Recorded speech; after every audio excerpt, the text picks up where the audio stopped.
Hey guys, it's Mahalia. This is my 24/7 H.H Queen Bars, and I am going to recite my verse and chorus from my latest single called What You Did with Ella Mai. I know what you did. Yeah, I know. And I want to talk about it. And I know you don't. I've been holding guard for so long. And I don't know where to start. Now.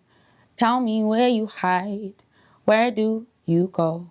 Tell me, is she nice? Does she know I know? Tell me why you lied, tell me why. I don't know what you are now. What you did, Yeah, you know I love you, but I can't forgive it.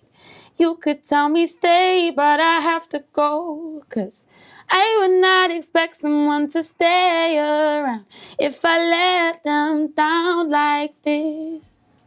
So the process of this song was kind of strange because it was my last day. So I had just spent like 3 weeks working in LA. It was my last day and I was going in with my friend and producer, his name's Pop Wanzel, and he had this beat. And this beat, in it, he'd sampled the Cameron Old Boy sample. So he had it, and I think immediately, he might have played me like 4 or 5 different beats, and immediately all of us in the room were just like, this is the one. So he started playing it, and then it was literally like me sat at my laptop, kind of just writing away, talking about this story that had happened to me when I was quite young. And the first line I would say is, tell me, is she nice? Which comes in the verse. And I think, you know, I've only been cheated on once, and I remember not really having a lot of hate in my heart, but just feeling like I was so over the situation. And I kind of, you know, all of those questions kind of came into my mind. Like, I genuinely wanted to know, was she that good that you felt like you had to go against me to go with her? I'd never experienced that feeling before. And I guess we all have our thing in this head. I kind of had my idea in my head of like, if I ever got cheated on, or if somebody ever deeply hurt me, then I would, you know, I'd burn their clothes, or I'd like smash in their car, or I'd do something crazy. And actually, I just really wanted to know why. Like, just saying, you know, tell me, is she nice? Is like, that for me kind of sums up my whole thought process after it. Was like, I just wanted to know I didn't even care about the guy. I just wanted to know who this girl was, basically. And then the second line is in the chorus, and it says, I would not expect someone to stay around if I let them down like this. And I think, you know, I love that line because in any situation, you know, when you're a kid, your parent says to you, treat people how you want to be treated.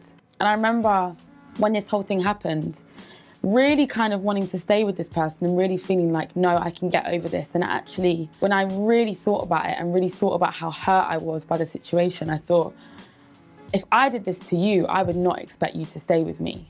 And that was the biggest reason as to why I had to leave the relationship, was because I felt so wronged. Like, I felt like he had done so much bad towards me, and I felt like I would be a hypocrite if I stayed, because for me, if I'd have done that to him, I would expect him to leave.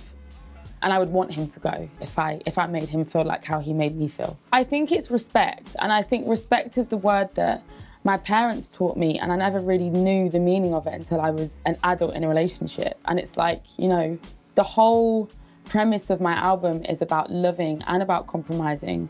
But in that, really, the word compromise, it doesn't have the negative connotation that I thought it had. When I was young, I thought compromising meant changing myself and compromising on my character to be with somebody. And actually, it's not that at all. You can be the full version of yourself and still make compromises to be in that relationship and have a healthy relationship. When I compromise on things, it's a respect thing, you know? Like, I have a certain, so for instance, I have a certain way of being. I'm a woman who, I'm really comfortable in myself and comfortable in how I address people and how I speak to people. But my partner may not see that as, or he may have a different way of being.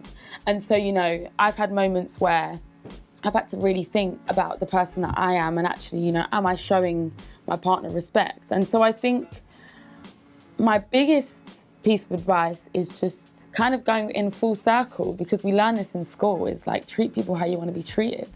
And it's like, if you expect something from somebody, then you have to be willing to give it back. My friend has a saying where she said, I would never make somebody do something that I wouldn't do myself. And I just really feel like in relationships, you know, if I'm gonna tell my boyfriend, like, you know, if I cook, you wash up, then when he cooks, I need to wash up those plates, you know? And it's really small. Like, I've also realized that sometimes it's the tiniest compromises that have the most effect. So respect is my kind of buzzword for that. The way that it kind of came about in the end was that, so in the day we finished it, it was done. When I left the session, the song was finished. I came home back to the UK, I like finished it, added some BVs, got it mixed, got it mastered, ready for the album. And then Ella Mai hit me up and she basically said, in short, she said, is your album submitted already? And I said, no, not yet. Why? And she said, I'd have loved to have been a part of it. So it took me like 10 minutes to kind of choose which song I wanted to send her, sent her What You Did, and then she sent it back to me with her verse on and loads of ad-libs and new BVs, like 24 hours later, max. And then it was perfect. Like, it was just, I didn't realize when writing it that it needed anybody else on it, but her on it just kind of made the whole thing come together for me. So then I got it mixed and mastered and put on the album, and then it was done. But yeah, that one was quite seamless actually, like the creation of it. The visual side of it was actually so much fun. I've never done that, like particularly with a girl where you get to like, it was just me and her on set together all day. So it was literally like, we had like, I think it was like 5 or 6 different setups. We had one setup in this kind of really extravagant hall where she was like stood at the top of the stairs and I was on the floor and we were like moving together. And then we had another setup in a corridor where we were both wearing these huge green coats. We just had loads of fun. We had this one moment where we had to basically be sat in the car with fire burning all around the car. So it got really hot. Halfway through, we had to keep stopping because all of our makeup was just basically just starting to sweat off. But it was amazing. And it was like, you know, being able to do that kind of stuff, like being able to have pyrotechnics and like real things happening on set is amazing. And it was my first experience doing that kind of thing. So we had so much fun and we got to blow up a car together. So it was sick. If you want to keep up with me, then you can find me on Twitter, Instagram, Facebook, and all social media and streaming platforms. Just type in @Mahalia. And my debut album, Love and Compromise, is out right now. So go get it.